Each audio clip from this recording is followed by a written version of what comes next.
La Commission européenne compte-t-elle imposer 50 millions d'immigrés d'ici 2050?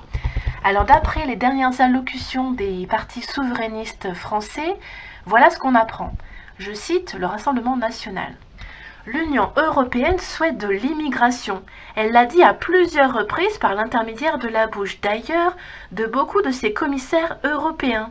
Ils sont même allés jusqu'à dire 50 millions d'immigrés d'ici 2050. Donc fondamentalement, l'Union européenne est immigrationniste. Donc en 30 ans, 50 millions d'immigrés en plus. Maintenant, d'un point de vue démographique, qu'est-ce qu'on apprend? Les 50 millions dont ont parlé plusieurs commissaires européens ces dernières années sont en fait le résultat d'une projection démographique.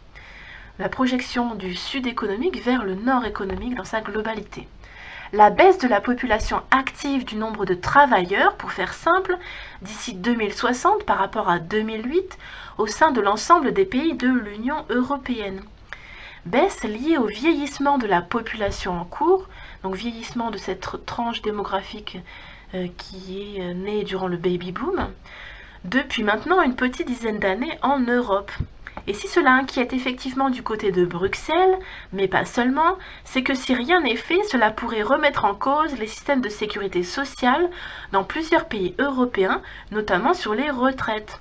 Cela pourrait aussi peser sur les économies européennes avec des problèmes pour embaucher.